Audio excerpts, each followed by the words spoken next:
Ford Kenya. Can they field 3 different candidates for MCA in one ward when they are under one coalition party? In law, nothing stops them, but through coalition agreement, they can decide to zone and do anything that they want through a coalition agreement. But in law, nothing stops them. Thank you very much. If there is nothing else, I will give Registrar maybe to clarify anything that she wants to add, and we'll proceed from there. I think let's have the next presentation. Then we talk about the issues of membership. That's where I want to really give ground. Thank you. Welcome, Madam Together. And just point of information, Madam from WIPA, I would like to inform you that these political parties are not fraudulent in any way. There was a tried technology which some people were moving from point A to point B. I think as a WIPA member, you want to have understood that. And even the registrar of political parties kept on clarifying this, what TV, what radio, and whatnot. I wonder which country you're coming from. We all know that there's that problem. Yeah. We don't know. Eat papa. Chip papa, chip papa. Now, your guest can go on. Then after that, we'll have another plenary after that.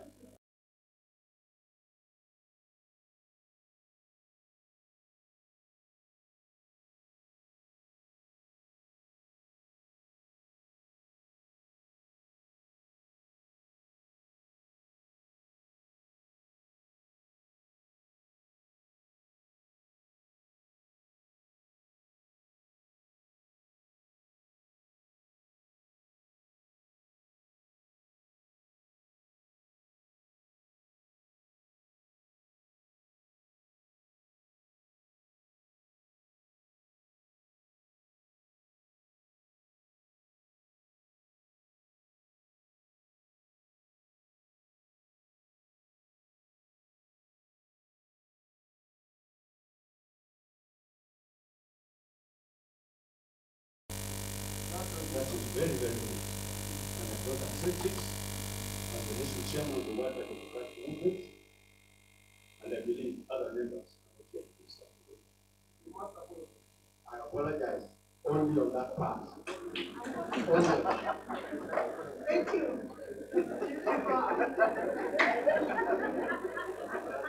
I like that. Thank you so much, and welcome, the chairman of National Democratic Movement.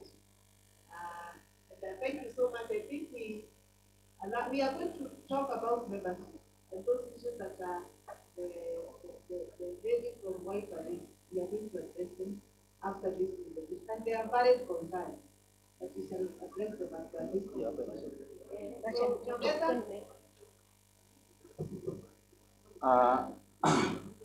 Thank you, political parties, registrar, and colleagues. My name is Nyongesa Josephat. I'm a member of staff in the Office of Registrar of Political Parties.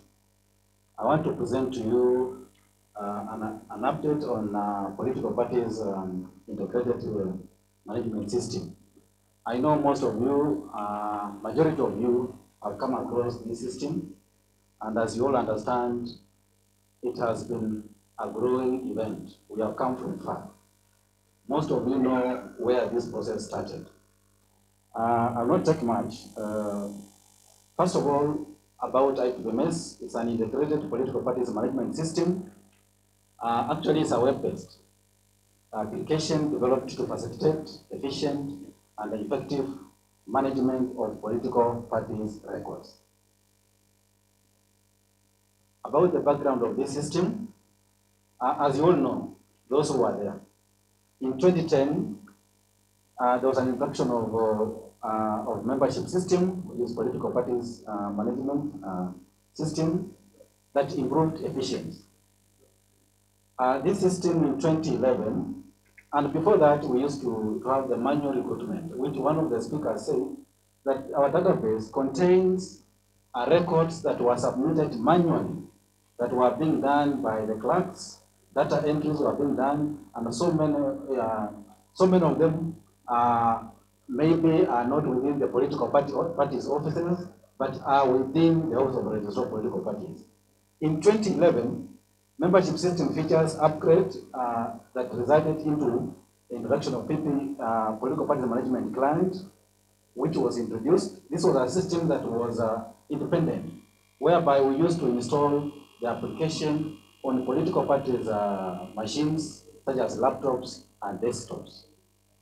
In 2018, we introduced now the Integrated Political Parties Management System in support of IFS to develop a system that would actually help political parties to ensure that they recruit members efficiently and even help registrar to validate those records efficiently. The benefits of this system.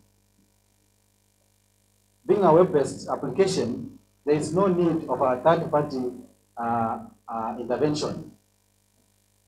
It also creates what we call mass membership data upload, and is being used by a majority of new political parties. Although at the moment, there is a bit of misuse in terms of uploading mass political parties, but we are trying to put in place features whereby we have clear verification on how you are uploading your members, and especially when you upload in the form of thousands. It is very effective in terms of managing the records. Our services are decentralized, as you all know. We can all access at the head office, political parties, and even at the regional offices of the registrar of political parties. We have a high level of validation of the records and reduced errors. Initially, we had so many errors. At the moment, we are making a very small percentage that we are really working on it. There is improved security. The system is secure. Your records are secure. It's available 24/7. Membership agreement on IPMS. The total number of political party members registered using IPMS system since 2018, it is 10.8. Those are the people that have been recruited through IPMS since 2018, as you can see in the chart there. The system provides reports, and some of the reports are the membership search, which we normally search, and give out reports to you and any other institution. Membership statistics, so that you can give out the gender. We also have statistics for the youth, for a political party. We also have statistics per county. Then we have statistics for compliance status. And compliance status is where the first speaker was talking about having members who are registered as voters and those who are not registered as voters. So we have a report specifically. If you want a report on your members who are only registered voters, the system can give you. We also have a deleted membership search, or you can query and find out your details when you are deleted. We also have the total number reports of the people deleted in a certain period if need be. Then we have a list of registered political parties in the system. We have also a list of party symbols. We have a list of party contracts.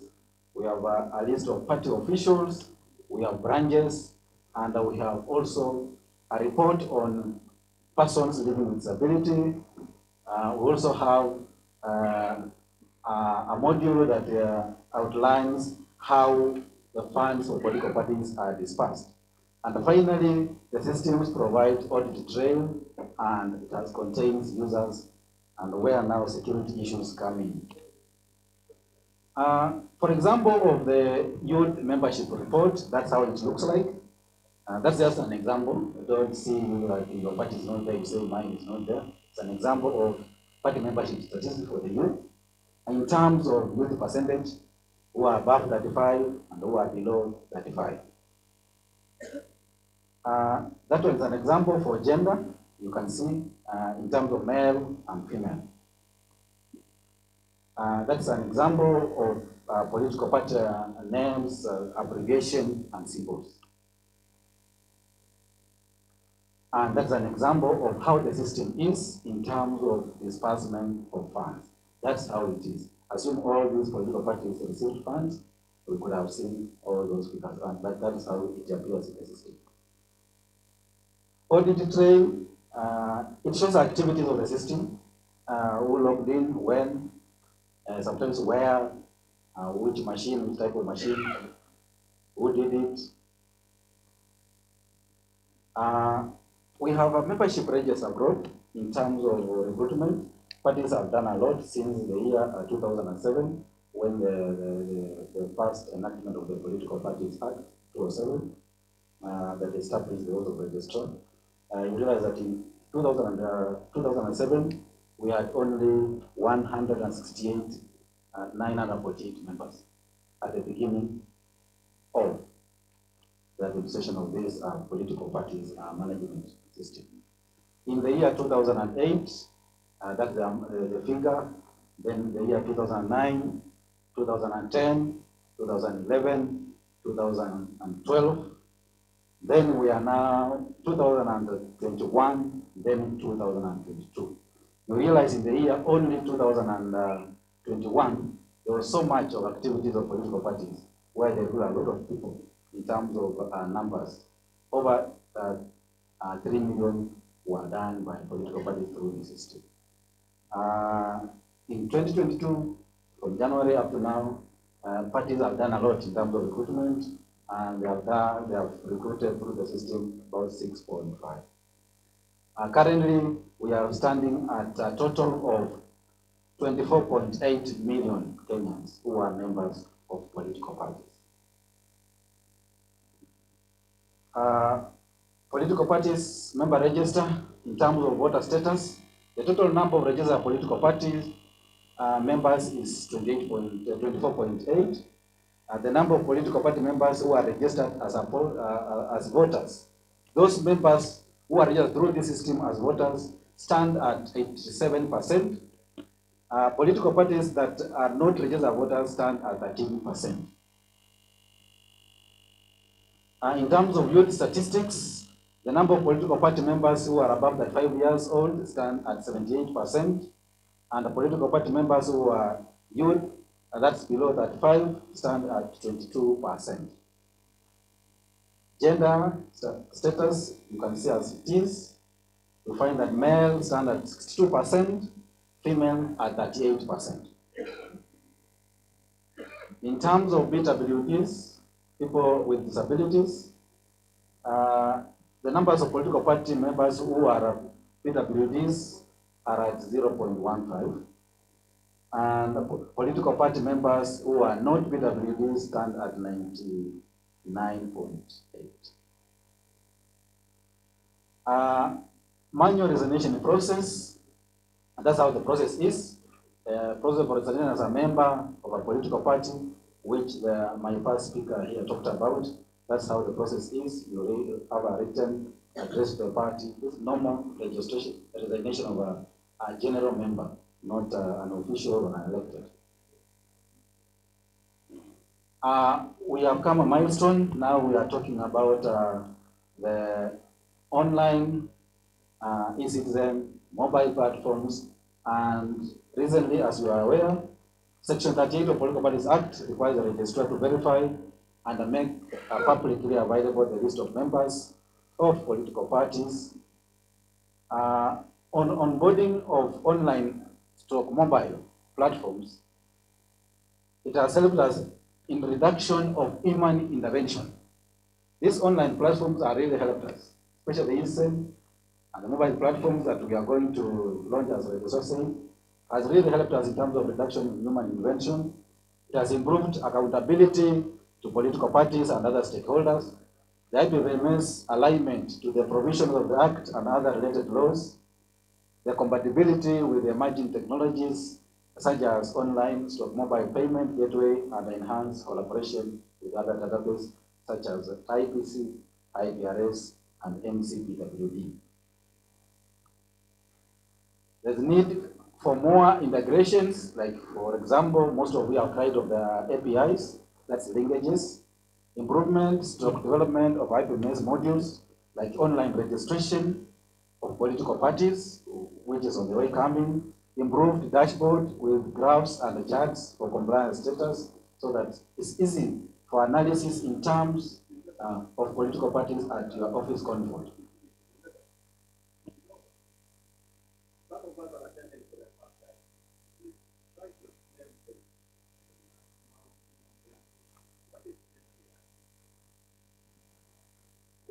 APIs, in terms of these linkages we are talking of now, having that connection between the party with with the registrar of political parties connection, when you say, I'm trying to upload members, but I'm not able, this member, to be validated directly to tell me which political party they belong to. So we are making it easier that we have that connection between the ORPP and the party and other institutions, for example, the IBC, so that they are able to validate immediately, so that we don't spend more than a minute in terms of you verifying who is your member and who is not your member.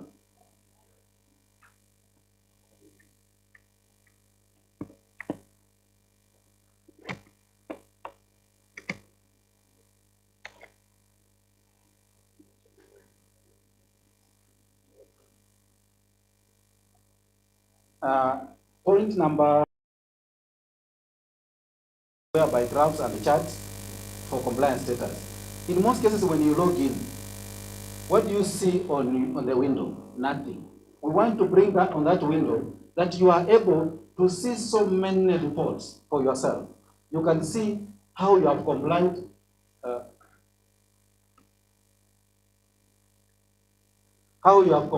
in counties, the number of gender you have, the youths that you have, how they are equally distributed within the counties, maybe by ward, per county, per constituency, so that the things that we want to bring on board on what we are doing on IPPMS. Use of emerging technologies such as USSD, mobile apps, online mobile payment, e-citizen portal to make service easily accessible. We also have improved the system security and upgrade infrastructure of the entire application. On e-citizen, on 10th of November last year, ORPP launched online services via e-citizen to enable members of the public to access services through the e-citizen platform. Today's traffic, as we speak, it is going more than 11,000.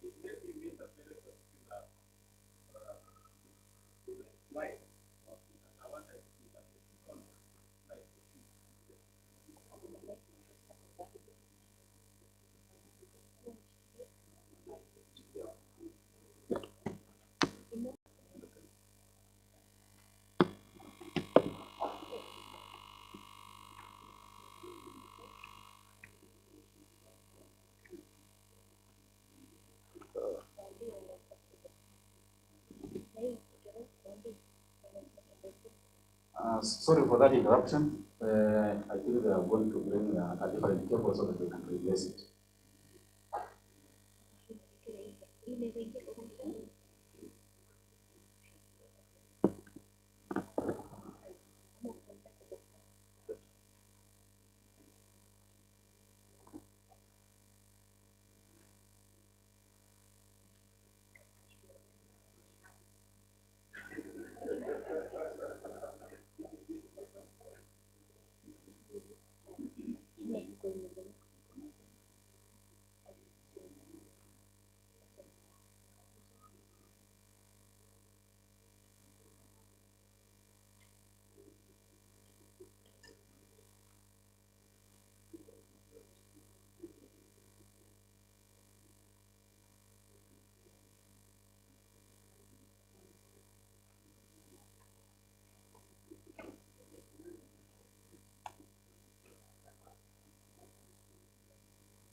Now, members, can we take 2 or 3 questions while they are fixing? Anybody? Come.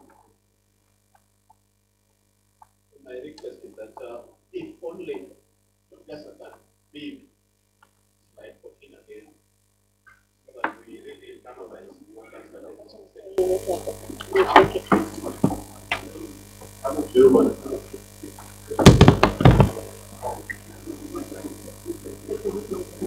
me, it's just a request. Connect. Suppose we are ready to you take our time. I am suggesting or requesting if we can have a simplified slide so that when I'm sitting myself, I do it.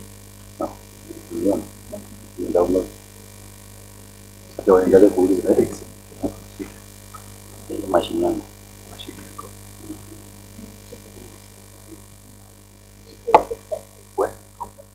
Graphics, wacha ni download kwanza. Yoi.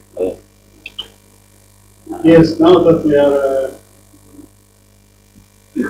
about to conclude, I think we need to put the mover to reply.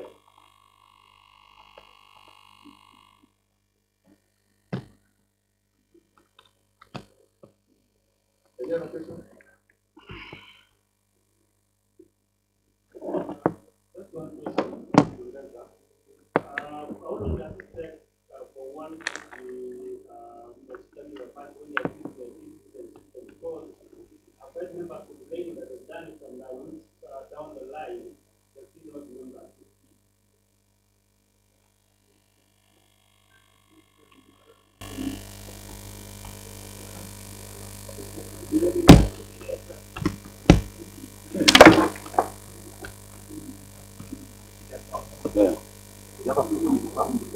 Nakata. Mine was working. We fixed it.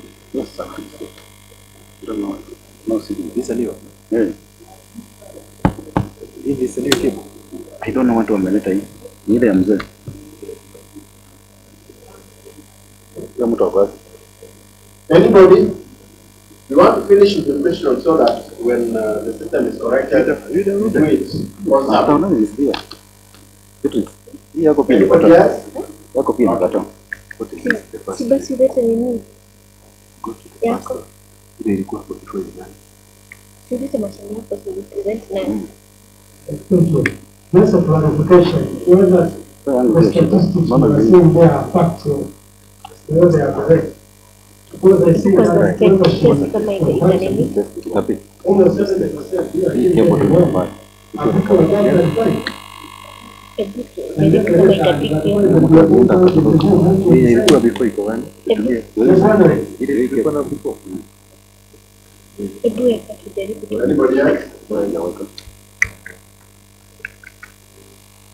Yeah, thank you. As a matter of concern, Hii nakata hii.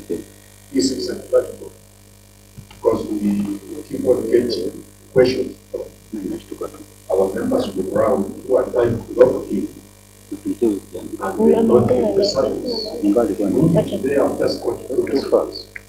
The last time they say the service what at the moment. So I just told them, let me ask them to confirm to you. Thank you.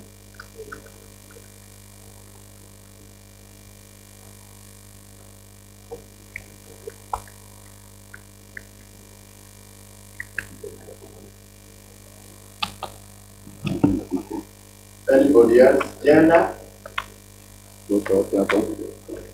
Gender?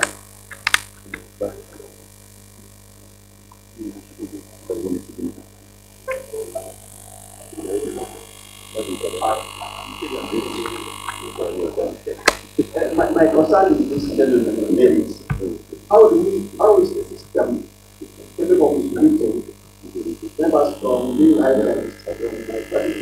For example, this is most of our members we tell them to go to the site of the family status.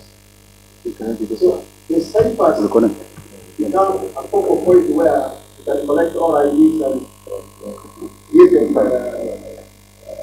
platform for resignation. That's what we're seeing. Most parties are losing members by virtue of people collect IDs. Then they log in. I don't know what our police are doing this problem. We are not seeing their parties. We log in to be a member. follow evidence is not there. I don't know if you are seeing this challenge. How is the city going to insulate problems, movement of members through the cipher guards? Thank you.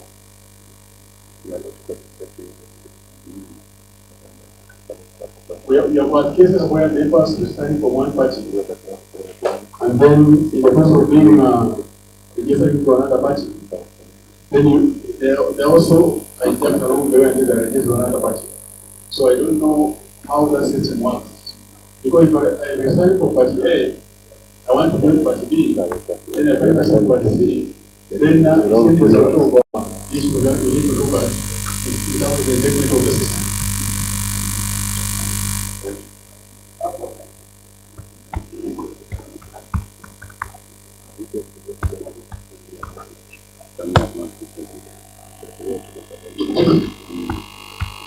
Kwanza mimi nataka niombe msamaha kabla sijauliza swali langu, lakini nasema hivyo kwa sababu inaonekana ofisi ya registrar of political parties, they are not really in charge of the membership of the political parties.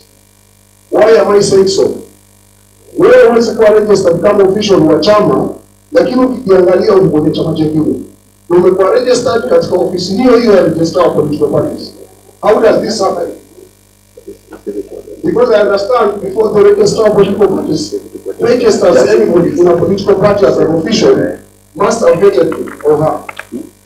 So how come that one is an official of another party but still is a member of another party?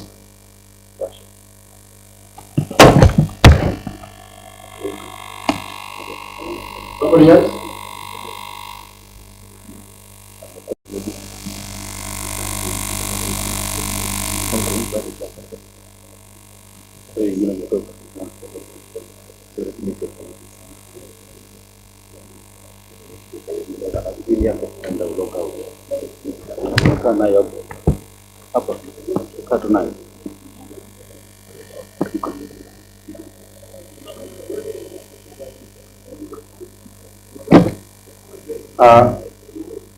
Sorry, members, I think you can see we can progress.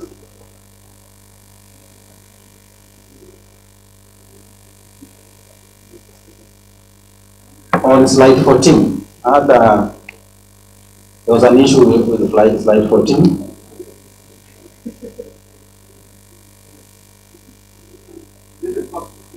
Yes.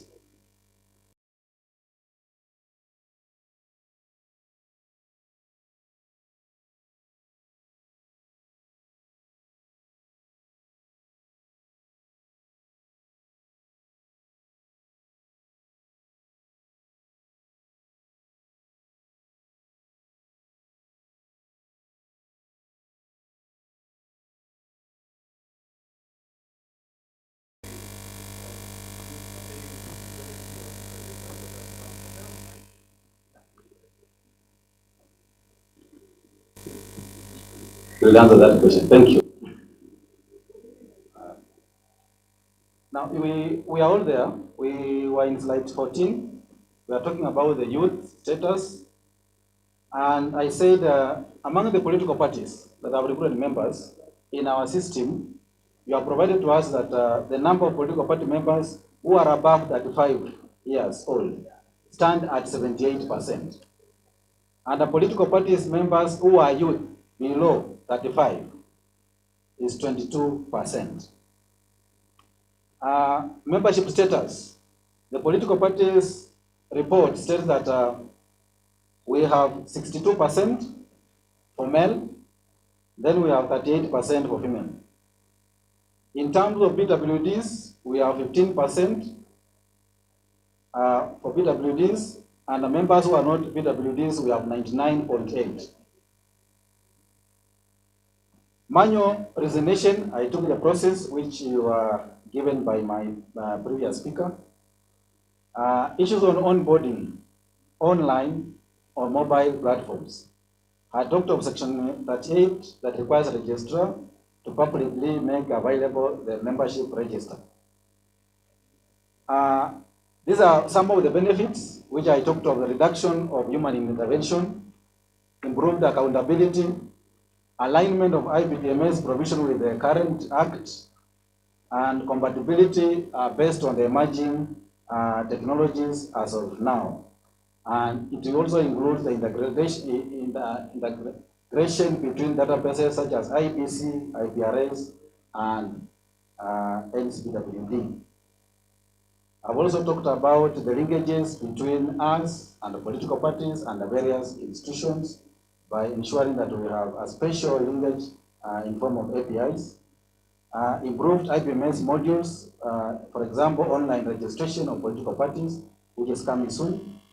Improved dashboard, I already explained on that, about issue of having charts, graphs, use of emerging technologies such as USSD, that's coming soon, mobile apps, like online payments, instant portal, to make services easily available or accessible.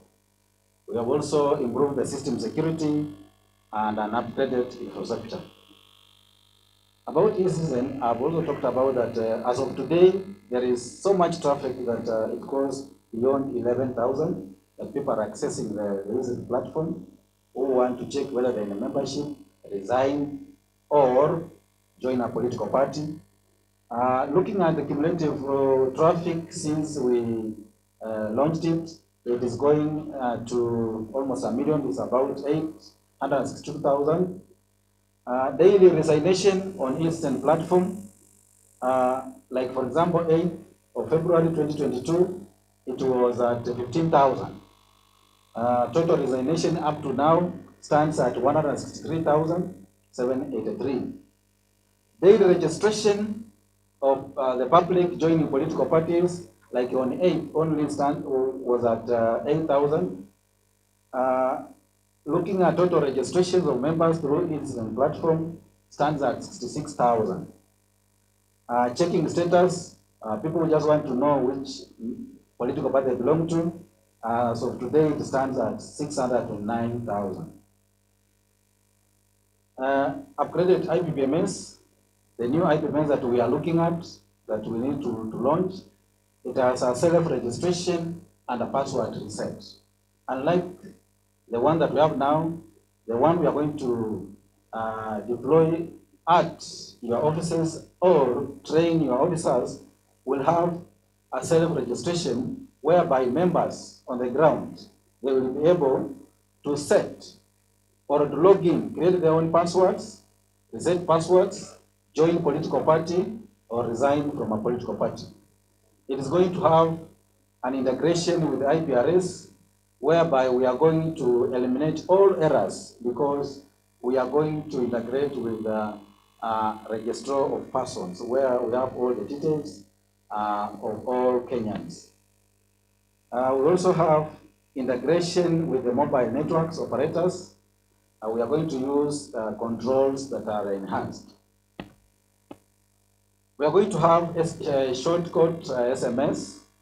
This will ensure that the person registered by a political party give a consent.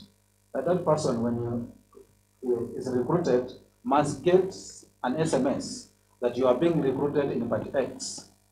Do you accept or not? Or any other maybe communication we put across in that SMS code. You will have to object whether you agree that you are being recruited or not, or give consent for registration. Certification of political parties register, it has been already talked about. There are the following are key fields that are going to be included in the register that the registrar is going to certify. One of the key fields will be the national ID or passport, membership number, surname and other names, the county of that member, the constituency, and the ward. Continuation of the features of the certified register, it will be in the form of read-only format. You will not be able to change anything. Security features will be applied on the certified register, and no person in the multiple party register, there will be no person to belong to more than 2 registers, and no party membership change in the register after certification. And that's what the first speaker talked about. Thank you.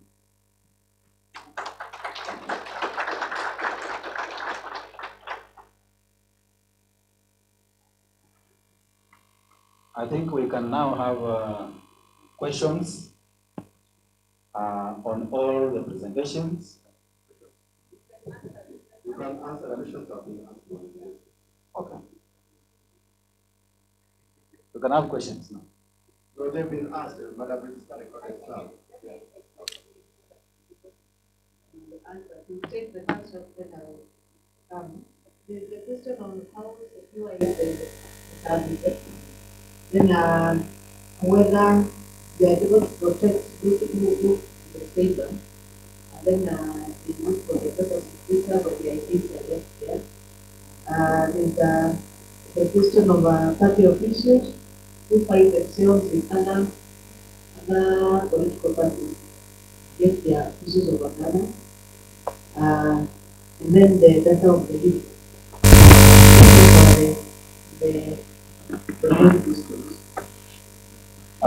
Thank you. Just to begin with the last one, the data of the youth that was raised by Honorable Kindo.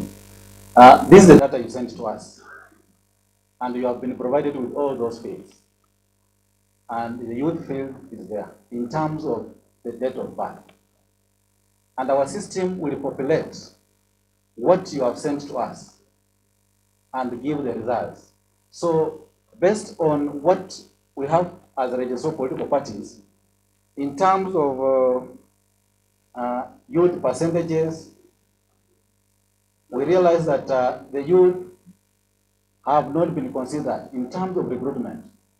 Yes, we say they form the larger population in terms of voting, but what about in terms of membership of a political party?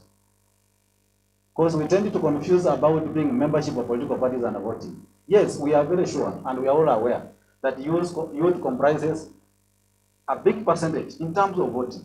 What about political party membership? As an office, we have always urged you as political parties, engage the youth, encourage them to join political parties. Don't just leave them to remain there for voting, but let them participate. You know, when they participate in political parties, they will now make a choice, a better choice in terms of voting. So as it is, that is the percentage we have for the youth, that stands at 22, and the other percentage, 78, stands for the other category. About how secure, in terms of how to protect people's identity, they go to the cyber. It is the reason we have decided that we have to aggregate the system, IBS system. And I've said, soon, and it will not take long, we are going to have a USSD code, whereby it will reach the larger population that access the internet, which is about 76. They'll be able to check their membership status. They will be able to receive a short SMS code. We realize the majority of political party members, they are people who possess mobile phones, as you have sent that data to us. So they will be able to have an authority to say, yes, even if you go to the cyber, somebody goes to the cyber and get your details, that information will go specifically to that person to authenticate. Because you will not be having my mobile number, I'll be having it. If you go to the cyber and you find my details, definitely I'll be the one to okay my entry into that political party. So that's what we are trying. That's the beginning of sorting out, whereby you move somewhere, get somebody details, then you forward right to the next. So it will prompt the person you are recruiting that, are you being recruited to be a member of Party X? Do you object or do you consent? So if I object, I'll not be that party. If I give consent, then definitely I'll become a member of that party. The issue of officials.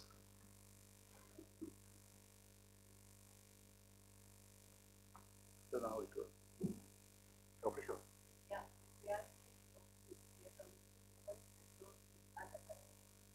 Yes, it has been an issue, and the office has tried so much to sort it out.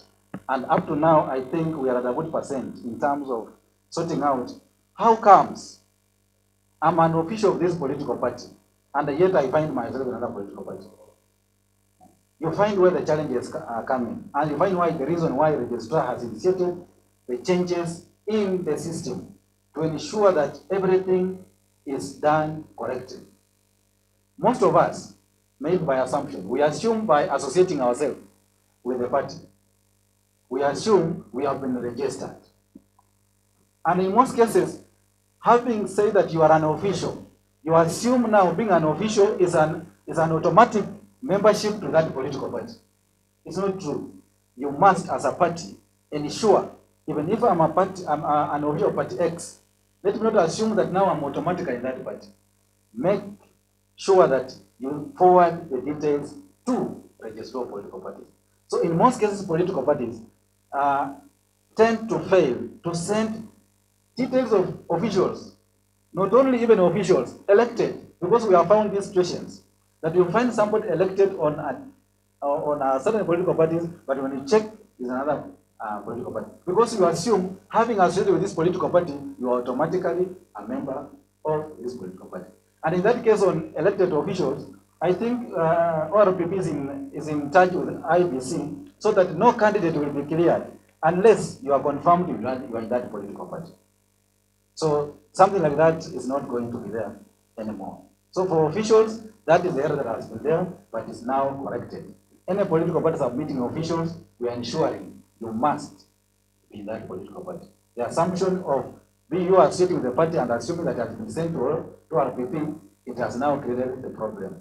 You realize most of the people, when we launched the first mobile pilot project of the e-citizen, most of us, by association, you know, when you find yourself in another political party, it becomes a public outcry, because we did not make that step of ensuring that we follow the process of how to become a member. It's not only you being recruited in the political party office, but you have to forward the detail. Remember, registrar is the custodian of the party register. So the party must forward those details. If they don't forward, and you find yourself in a political party, then that becomes an issue. But those things are not going to be there anymore. Thank you. There's one here. Thank you so much, Professor, for the comprehensive presentation. At times, we assume based on the research about the law that there should be no movement unless there is a strong standard of subject how to either something to set once I give it, so I don't know whether you are only the raising officials who details are not being submitted to the system, or are they talking about officials who already are in the system? And looks like probably they are not the same, therefore being performed by the person. And then subsequent to that, at what point do we have recourse to the register as well? Synthesis or every day when you are doing combination or returning combination, which is the document, you find maybe a minute or a second later that you bring transfer to another document. So certain members are no longer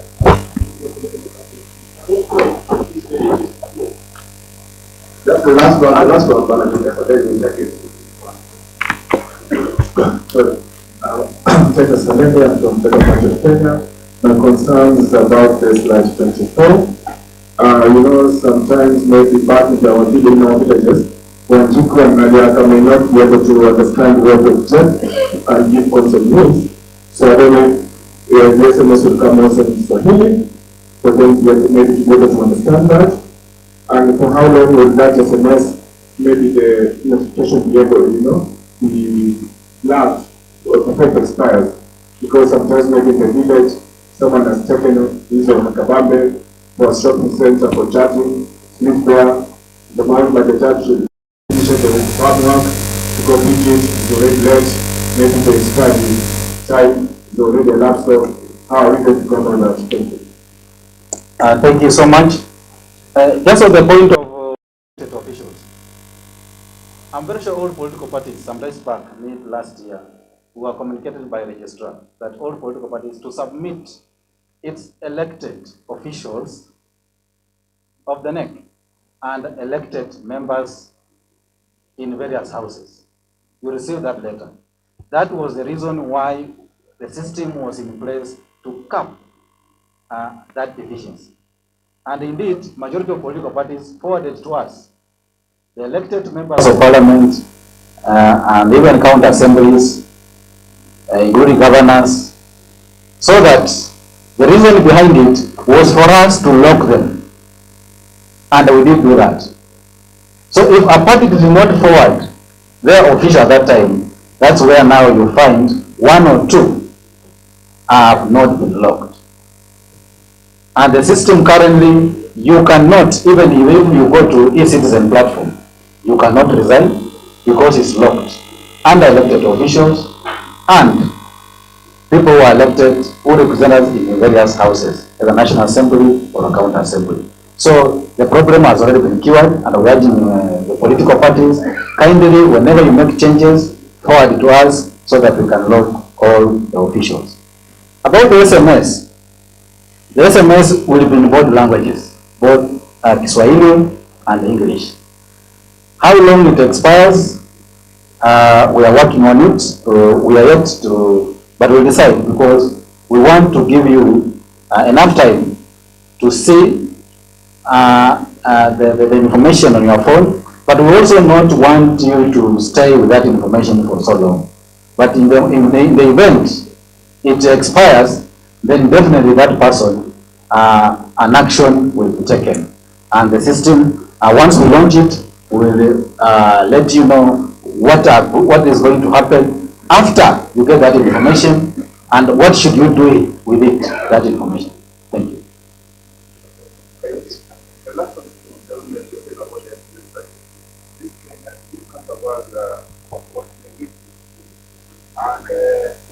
Maybe we have our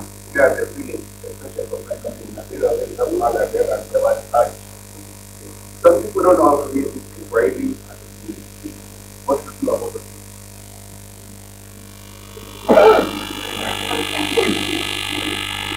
Thank you for that question. I think I just will attend that. Any other question? Yes. Thank you. Oh, I think we are having a problem. So you find today, I'm resigning from a political party. Like in my party, there are people who are fighting themselves in other political parties. They do resignation, they become president. The following day again they're in another political party. What is happening? So it's giving us hard time working on the same thing several times. Thank you. It's a question that has been asked both here and out there. One thing, the first thing has been the delay in you joining the party you want. And most of you go office of registrar. Why am I pending? The recruitment of political party members is a responsibility of the party. And the system is not recruiting for you members. You are the one recruiting. So if somebody shows interest that wants to recruit or join your party, that information will prompt your email address that you provided. It's unfortunate that most political parties provided an email address that they cannot access. That's why we're asking you, any kind of information the registrar requests you to provide information that you can access, especially the email, or the mobile number that goes through, or a mobile number that can be attended to. So the delay comes when the email you provided, you as a party, you have shown an interest to join your party, but you have not seen my details so that you can recruit me.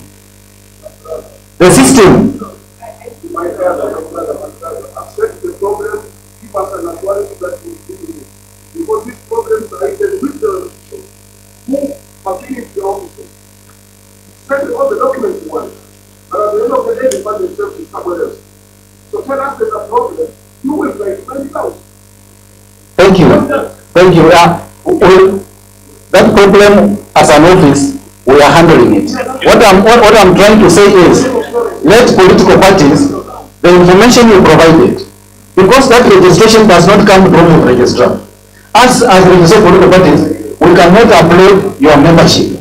It is the party to upload. So we are asking you, dedicate a person who can access that email every day to upload the members who have shown interest to join your party. In terms of resignation, the office has seen that there are so much delays in terms of resignation because the law is very clear. You have to resign or write to that political party you are resigning to. Because when they resign, a copy of that resignation comes to you as a party. But we have said, as an office, we will not keep people who are resigning for long. The law says within 7 days. But you understand ourselves, we want it immediately. We have tried to say that we'll give a party at least 12 hours. In the next 12, if I resign now, in the next 12 hours, if the party has not taken action, the office of registrar system, now the system IPMS will remove that person from that political party. That person will remain partiless. And if that person is showing interest to join another political party, kindly check the communication from that person, the email you provided, so that you can upload. The issues of you resigning today and tomorrow you find yourself. By the way, for the last 7 days or 4 or 5, the very minimum complaint. Reason being, political parties, you have been uploading data. And we suspect this data, you have been having it for a long time, where people have moved to your party, almost to other political parties, but you still have it. So you tend to upload all the time. You upload, and you're uploading in bulk. And as we speak now, I'm sure there's no party that is uploading bulk upload.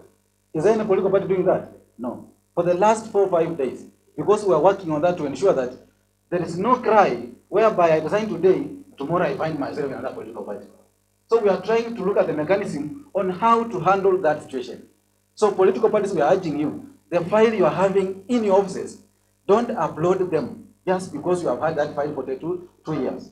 You find a party has got members over 500,000 for the last 3 years. In one file, they upload, not knowing that people have moved from that political party. So they return this person in the political party.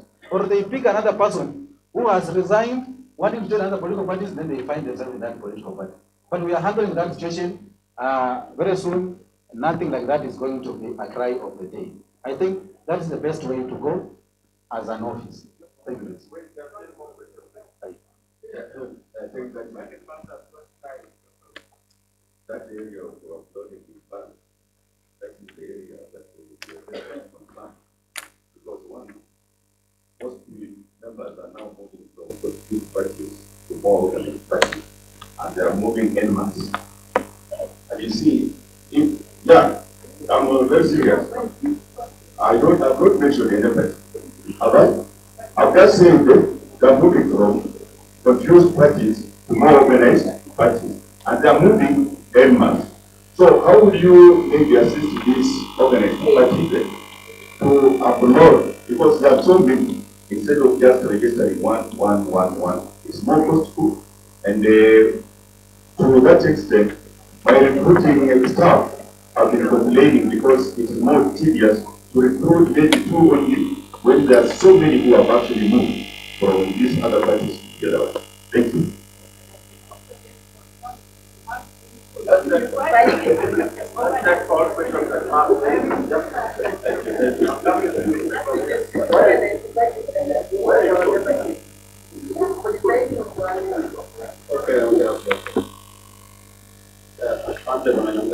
have 2 questions. One I asked earlier about the resignation of party officials, and you said they are locked, and that you expect a letter before you act, before you unlock them for it.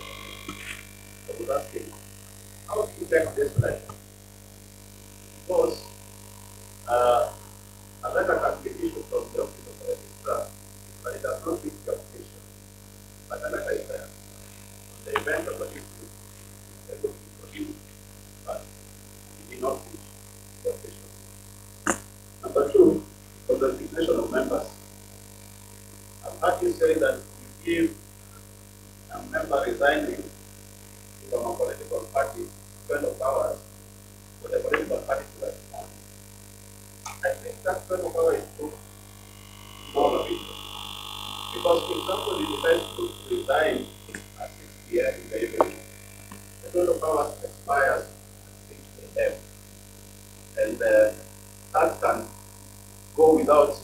everybody noticed because of the hour it was done. And is that captured in law? And if it is a regulation, I thought 24 hours would have done because 12 hours, you will find that it allows for mystery. That somebody is a candidate of Free Congress of Kenya, and out of somebody's motion, 12 hours later, it's not in the register, and the deadline is 10. How do we guard against that? Just wait.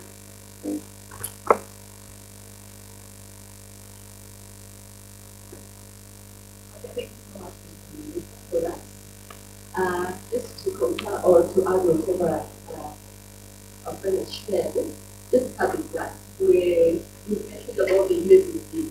How soon? What are the timelines for activity? Another concern as far as resigning from a party and also being the position of others. Can we have an alert so that even if you have a window of 24 hours, still a person can get the information to know that these effects have been made and this has I don't know if you have something like that and what are your timetables as far as ACP?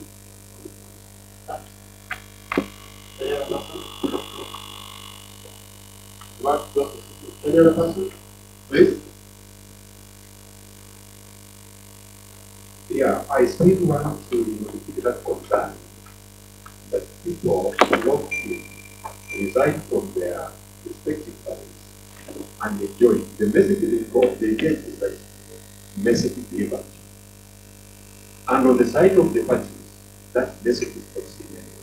Is there maybe within the system that it harms someone? Like today, I just had a few years ago that people are trying to resign and join the University Pioneer Party. And I've got the two messages to that people at their state.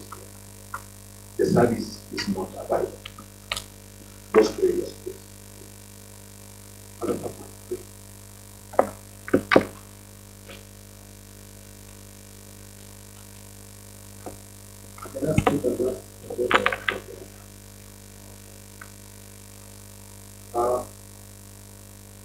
Go on, close. Okay. Okay, I'll take a few and then I just will finalize on the rest. First of all, about the service, as I started telling you, we are doing upgrade of the IPPNS, and there are so many processes going on, and especially today, and it's the reason that when you log in, even now when I log in, it tells me service not available. But we are handling it before the end of the day, it will be okay. Yeah, that's the purpose of upgrading it. We want it to be the best as you want. Number two, the delay in terms of notification. When you go to eCitizen and resign, the message you get is pending. And when we launched, the time frame was 72 hours. But the public outcry members was too much. And I know when it's out in the public, you must find solution. We reduced it to 24. Still, 24 became a problem. People want to resign now and join another political party. And that's what is happening. We decided, the registrar decided that let us give them 12 hours. Still, even 12 hours as we speak is bringing issues. For example, yesterday there was somebody here. They were saying, my people have resigned today. When I check this, it is pending. They resigned at 1 p.m., but he's calling at 2:30. Why is it that it's pending? Your system is failing.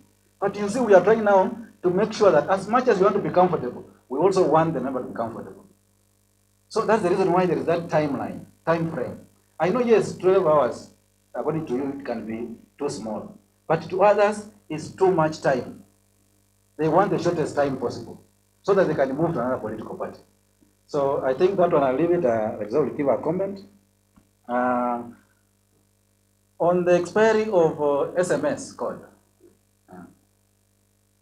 the time taken, I told you we're working on it. and we'll come up with a specific time that where an SMS will get to expire on your phone or on your email. Resignation of officials still in place. These forms, Honorable Gindo, for officials, and I just have given very clear instruction that for me to resign as an official of Party X, I must write a resignation to that party and take that letter to that party. How do that party authenticate? The only way that party can authenticate is by written or by stamp.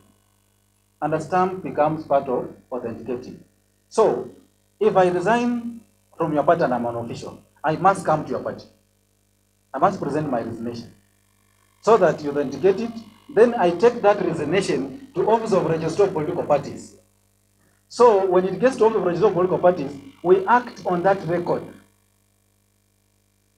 Anything to do about fraud about it, that one becomes criminal. So we have a belief that you have gone to that political party, they have authenticated it, then we effect the changes. Otherwise, they cannot move without that procedure as it is. Even they cannot move on the e-citizen, they must go through what the office has said. I think. I was talking about this for the tools and the importer. We say Martin Ogiza has resigned from three of the containers. Here it is like that. Fraudulently. Or is secretly. Somebody wants to knock out a candidate at the last minute. I hope you're getting it. I'm getting it. In the event of such an incident, then it's a criminal case. Because there's no way any other thing you can do, because we only require a resignation letter that has been authenticated by your party, attach a copy of your ID and or valid passport, bring to us. We'll look at it. You have attached all those documentation. The party has authenticated. If it becomes criminal, there's a section that will deal with that criminality. So from there, we'll remove you. But if there are any complaints, then we handle as per the law.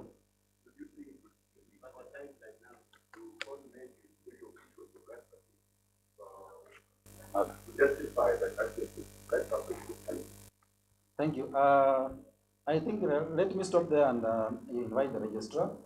Maybe just to add a few things and respond on a few that are remaining. Otherwise, thank you so much. And we still welcome your questions, concerns, so that we improve our system. Thank you so much.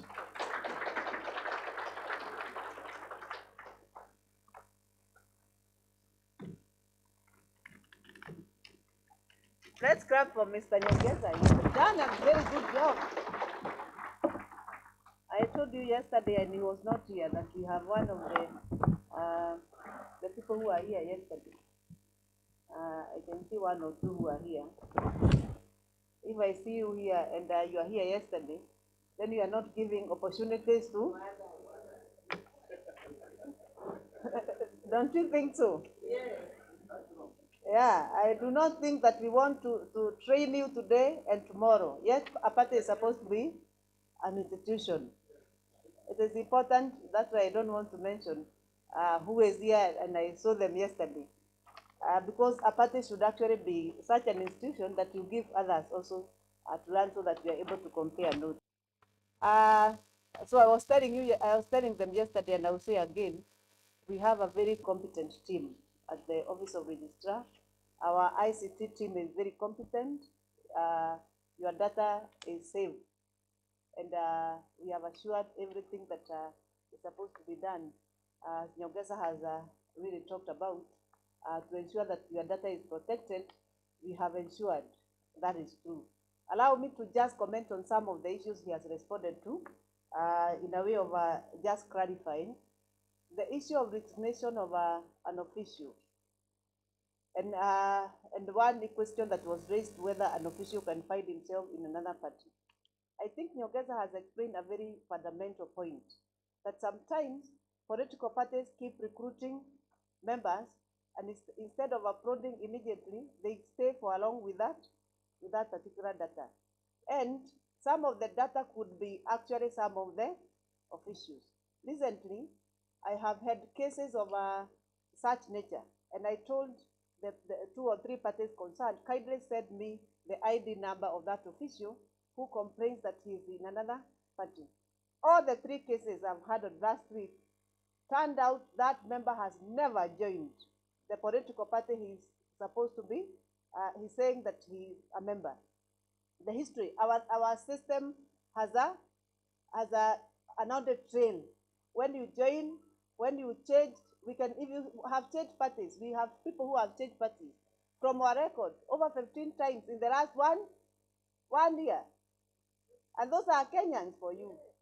You come, you are mobilizing for your political party and trust party the time you are registering. You come with very nice t-shirts. You come with very nice lessons, and you tell them there's a new party in town. And then they take the cap, they take the t-shirts, you open the application, they join that party. Another party comes the following week with even better t-shirts, better lessons, and then better dancers. And the same voter, the same person who actually joined his party last week, because of the nature of the way now resigning is a bit easier, decides to join the other party. And it go on and go on like that. So what we need, and I think we agree with all of you, we also need a lot of public education, a lot of public political education. The Office of Registrar has come up with a source book for the first time in Kenya. We have a source book that we shall be launching called Political Education in Kenya, where we are actually conversing all these matters, including the e-citizen. It is in that source book, which is about 300 and something pages, starting from the history of political parties, when was the first political party registered in Kenya, what happened in when the appraising of political parties, when we were one party state, coming to where we are today, multi-party democracy, and going forward. So with that, then I think we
take care of Honorable Gide was talking about.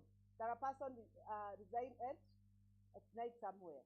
That every day at between 10 and 11, that's during the day, So if a party has already woken up from 8 to 10, 11, then they should be able to act on those requests in the interest of trying to help Kenyans access services and be able to work very fast. The other question that has been raised, which I thought it is important to comment about, especially on the issue of membership, is that how the question that how sure we have the correct data, and what shall we do to make sure that the data is of integrity. Cleaning the register, what shall we do? We may have a few challenges, and we do not run away. There's somebody told us admit problem. All the time, we have never run away if there's a problem. We actually always come out to explain and own up where we think that we want to work on it. We have never run away from accepting, taking responsibility where we think there's a challenge. But what we are saying, let's now progress and clean that data, so that finally when we give you a certified register, we are saying that this is to the best of our abilities between us and the parties, this is the correct record. These are the correct record. How do we intend to do that? First of all, Nyongesa has told you we have done an integration between our data and IPRS. IPRS is able to identify, to match the ID number with the name. And funny enough, when you do that, you are going to find quite a number of ghost members. So the first instance is to remove all the ghost members. Because if your name does not match with your ID, then it means that then you are not authenticatable. We cannot authenticate you. For that reason, we assume that you are a ghost member, because your ID is very important in this information. The second level of cleaning the data is to ensure that the USSD called allows a Kenyan to resign from a party he doesn't wish to continue to belong. Once they resign, they are joining other political parties. So we shall be arriving in a very short while where members of public want to be, in which political party they want to belong. And I want to say, all my political parties are very organized. I do not think we have I was told to pronounce myself on that matter. We have 85 very organized political parties. And where they have challenges, we are helping them. Because I do not think we keep a register of political parties of disorganized. We have a register of very organized political parties because they are compliant. And if you are not compliant, you know what we do with you. We never shout publicly. We suspend you. Yeah, we suspend you. Sometimes we give notice of registration until you correct and become very organized. So it's our responsibility also to organize you so that you become a very organized party. I think it's important to note that all the parties lead and actually are organized. The other issue I wanted to say, once we clean the register, then it's upon us now as political parties to ensure that going in the future, because going on the future, for you to be registered as a member, you must give consent, because there shall be a message coming to your mobile phone. So if there's no consent, then you are not registered. So going forward, we shall have very clean data, because Kenyans must give consent. And we are doing that to protect political parties. There is a new law called Data Protection Act. The Data Protection Act demands, indeed, the Amendment Act 2021 has made it an offense to register a person without consent. Once it's an offense, it becomes now a responsibility of the recruiter. But us, as data controllers, we are looking at how best we can help you so that you comply with the law in terms of allowing consent to happen. So that for you to upload a record on our database, then we are going to authenticate through the giving of consent by people who are being registered. So we are looking at a time that even when we are registering a political party, you go there until you have 24,000 members who have given you consent. And that data must be authenticated through the system. So that authentication of data is very important. The question of language. While I appreciate that Kenya is diverse in terms of languages, for now, I think in the constitution, we have two official languages, which is English and Kiswahili. And just a minute, let me finish that. English and Kiswahili. But we may not be able to segregate, not that there's anything wrong with segregating into various languages. But in the system, you cannot be able to know this is a Maasai, and this is one is a Kisi, so that you're able to send a Kisi message to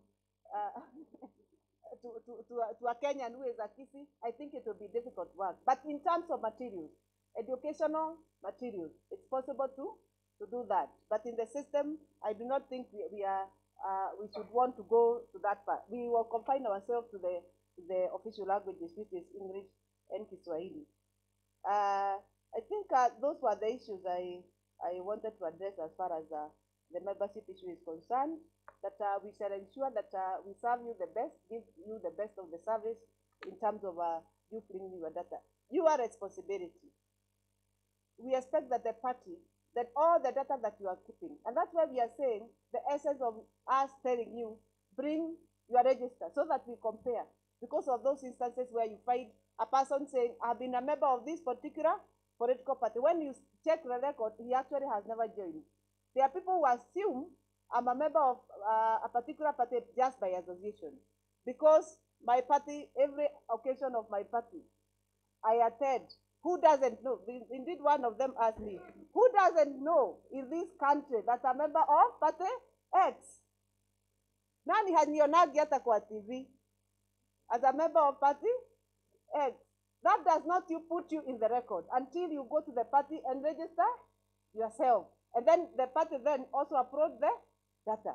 So there can be a disparity between the record of the party and the record of what the registrar has. So that's why we are saying for certification, why then don't we take what the party has and what our register has, so that we do cross-checking, harmonize the same, and give one certified register, so that the party, when they are submitting it to IBC or using it for party primaries, they are able to have an authenticated data. And we know that we are using one common register. Because in an election, there are three important aspects of an election, including party primaries. Number one, who is there? The voter. The voter must be very clear. Number two, where will the voting taking place? And two, who are the officials of that election? And four, the fourth one is when is the election taking place, the date of that election. And it's those records we are saying in the amended bill, as you saw in the morning, we are saying that those particular records should actually be uploaded and are given to registrar for the purposes of allowing regulation of the same.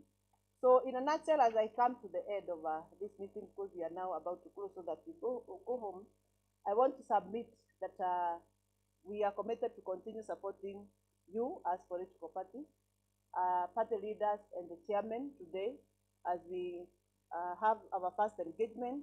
It should be the first, but not the last. We shall keep updating you on what is happening, and then calling periodic stakeholders engagement, so that we engage for purposes of ensuring that we have a very smooth process.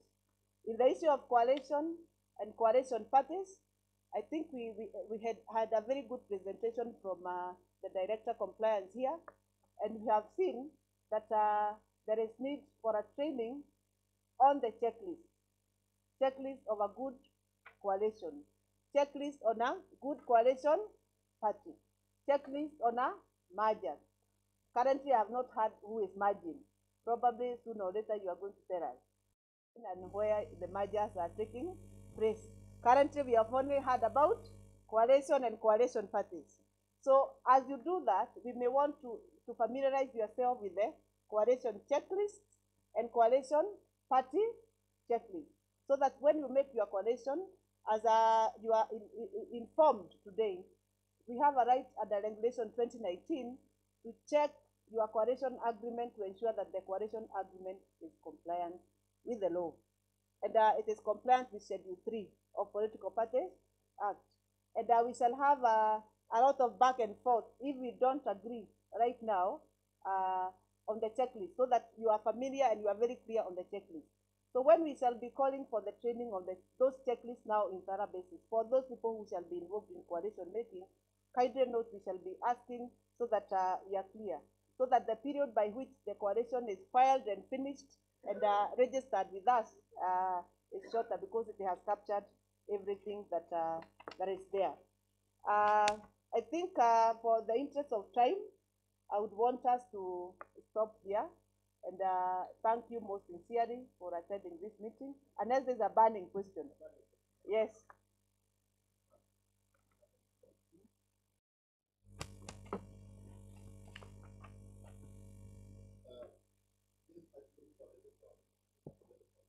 Yeah. I read in the newspaper that the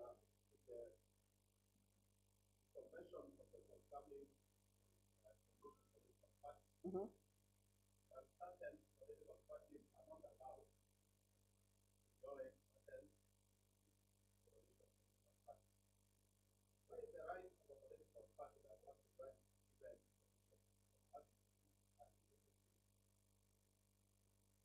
One, Just one. that is one, eh? Coalition, eh? Coalition political, right of a coalition, joining a coalition political party. Number two, I know people are able to register to the e-citizen and probably pay membership fees to their respective parties. How are you disaggregating this money from the e-citizen account to the respective political party? Mm-hmm. And last but not least, let me congratulate you for being very eloquent in defending political parties. I know it was that is marvelous. Mm-hmm. Please continue protecting the political parties. Thank you. Thank you so much. Okay, any other? Allow me to just respond to that from Honorable Martin Ongide. The right to join a coalition party or a coalition, there's nowhere in law that prohibits a particular political party to join a particular coalition.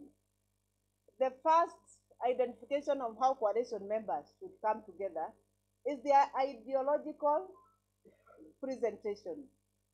So if you ascribe to a particular ideological presentation, then you actually come together as a coalition party or a coalition.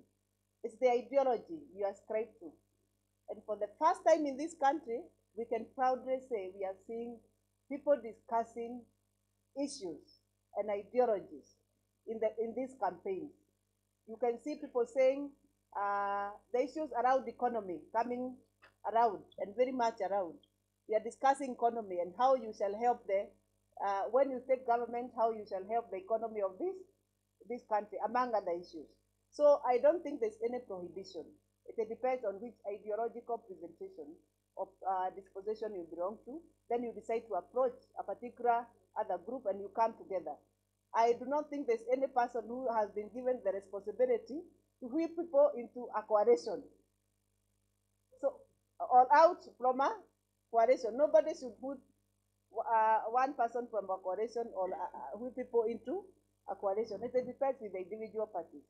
So when the party agrees that we want to be given, the NDC of political parties actually give permission to the political party leaders and officials to enter into a coalition or mergers. So if the NDC have given you permission, then you approach the like-minded ideological parties, the group that you think, or parties that you think you are sharing the same ideology. I think that is what is important. In the first time in the current amended act, we are saying the importance of a party having a statement of ideology. Why? Because we want to move from parties that actually are not clear on their ideology. So once you define your ideological statement, Honorable Gide, you can be able to come to registrar's office and you are asked, can you give me a list of parties that ascribe to socialism, for example? Can you give me a list of parties that ascribe to this kind of ideology? So by that, then you are able to organize yourself. So the question of ideology come in place. You have also raised the issue of membership fee.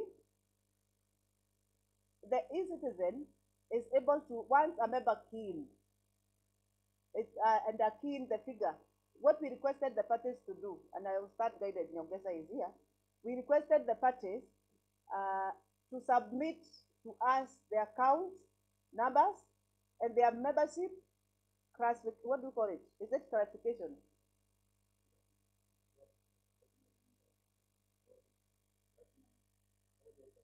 Categories, yes, I'm looking for that. Membership categories. Their parties, their platinum is 50,000. Their gold is 100,000. Their life membership is 200,000. Others, their ordinary members is 20 shillings. Others, ordinary members, zero rated, zero. Any ordinary member joins for free. So all those are categories that you give us. So when you are a member keen and he's a gold member and he's paying 100,000, that money is expected to go to e-citizen. E-citizen is supposed to transfer the money to the account of that political party. We have seen a few of the challenges that some of the parties did not give their accounts. So there are parties that are receiving money, but there's nowhere that e-citizen can transfer that money because the accounts are pending. Yesterday we were told by ICT, I want to confirm it with Nyongesa, that by yesterday we had over 500,000 hanging in the account, in e-citizen account. Why? Probably parties have not provided the correct details, or there's a bit of in terms of allocating the money, which is allocated. Maybe you can talk briefly on that.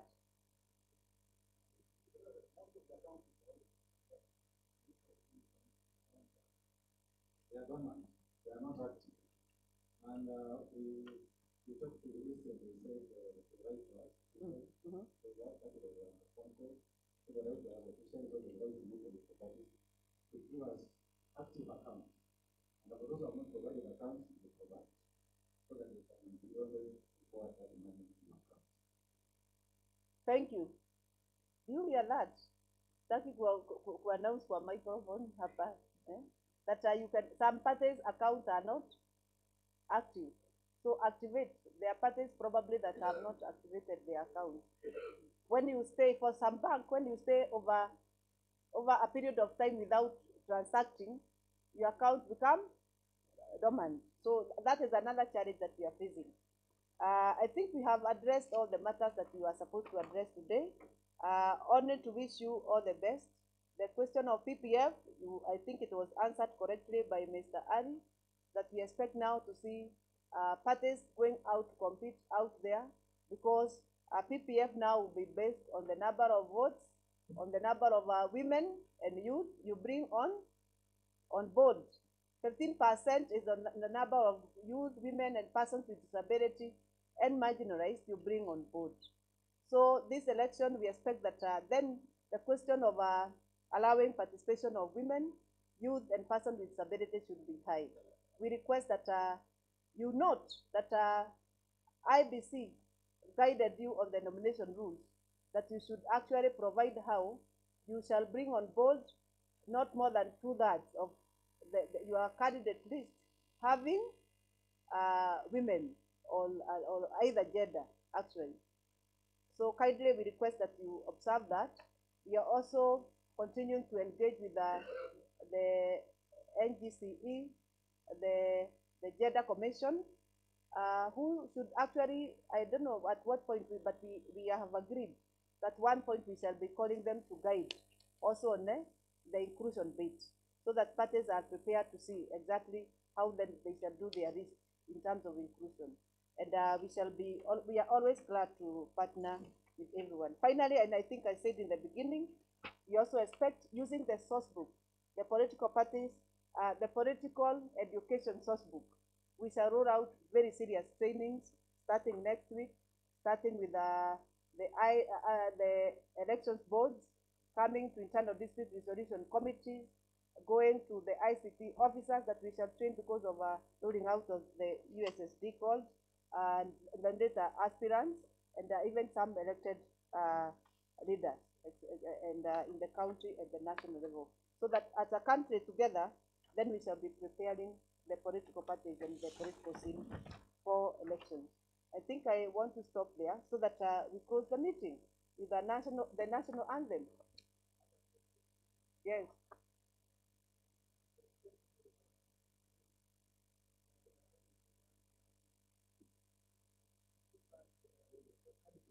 Yes.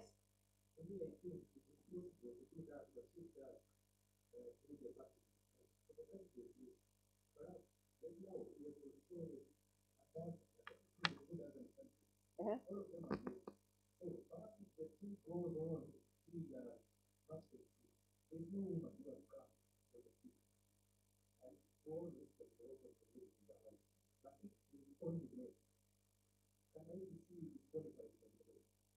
That is a very, it's a serious legal question, because there is, and your nomination rules, if you remember, one of the parameters is to tell us, was to tell us how you shall implement the two-third gender rule in your candidate list.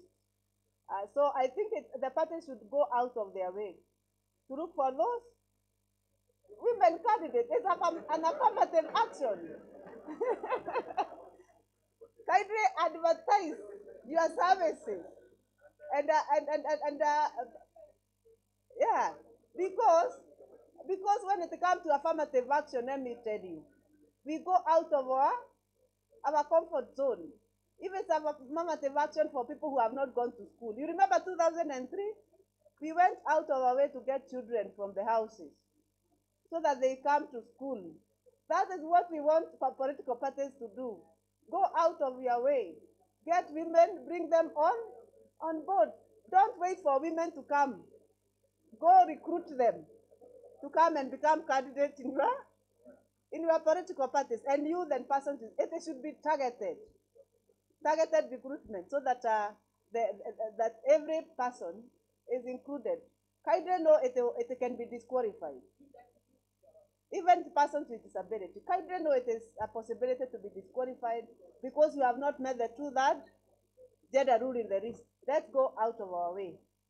I think we can finish. Madam Registrar, before you finish, I think you're winding Clear, up. it's true. You're winding up, and from here, people are going straight. Uh-huh. Uh-huh. Uh-huh. Yes.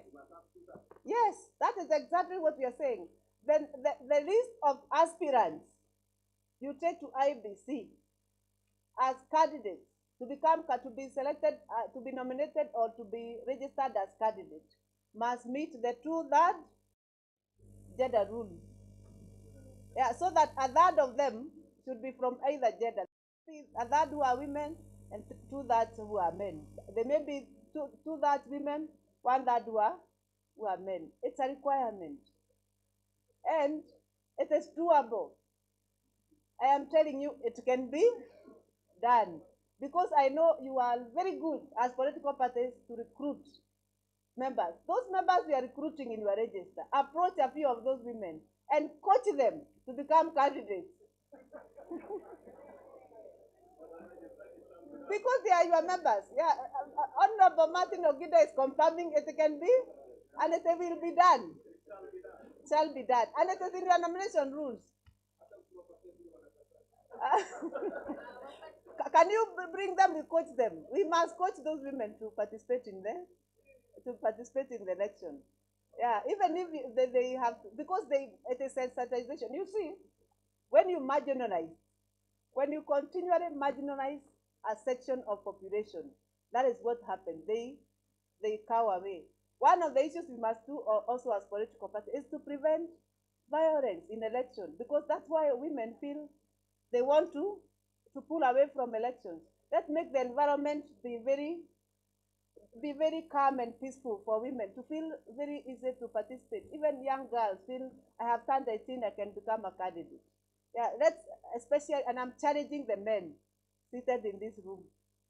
You are the one who marginalized the environment. Yeah. So that let's come together now, women and men together, we make things right by participation, by allowing women now to participate in the electoral space. So I think with that, allow me to unless Madam Registrar, before you wind up, just a clarification we'd like to make to our members here about their transport. yes. Because the last people who were here yesterday are not yet in that. So we need a clarification. That's why I was asking if any member of the idea is around, so that the clarification can be made. The member of IDEA is represented by this. Yes, I was avoiding that because I didn't want anybody to talk after you. Okay, now let us clarify. So that I cross. Yeah. So that no phone calls coming to me each and every time, because I'm the treasurer. So can you please come and clarify everything here? But you are treasurer of PPLC, not of chairman.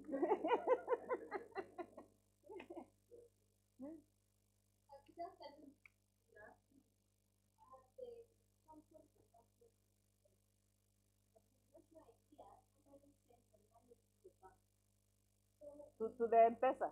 Yeah.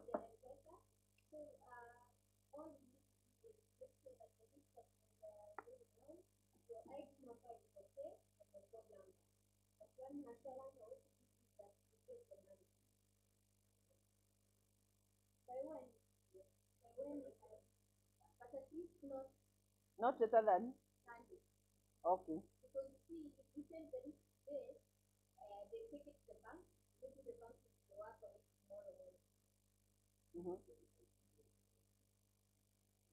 Okay. Thank you. Yeah.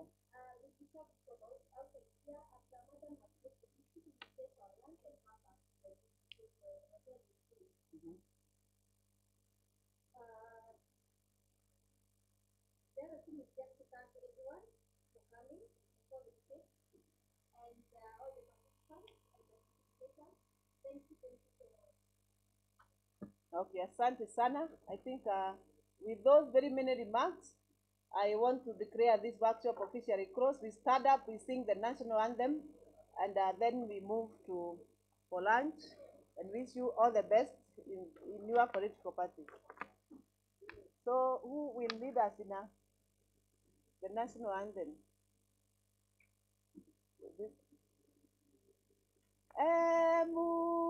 Emuguguvu yetu ilete baraka kwetu, haki wekao na mlinzi, na tukae na udugu, amani na uhuru, raha tupate na ustawi. Thank you so much. Have a great afternoon.